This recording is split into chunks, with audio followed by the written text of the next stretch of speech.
Здрасте всем. Еще раз вот о котле, о тенах. Поменял я тен, как все знают из предыдущего ролика, да, кто уже смотрел.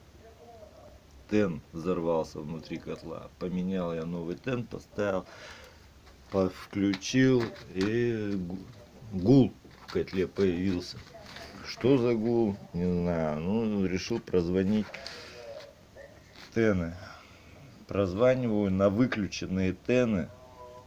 Одна из тен идет под напряжением, поэтому ушел гул. Вот. Значит, дело было в реле.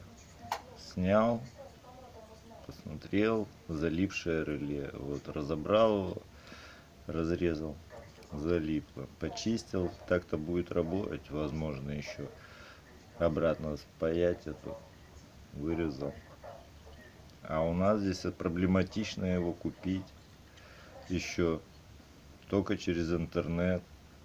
Так что вот так вот, если какие-то шумы появляются в котле, шипение это тен, знаешь, микротрещина какая-то где-то. Вот такая проблема, знаешь, релюшка. Ну вот, кому-то возможно пригодится.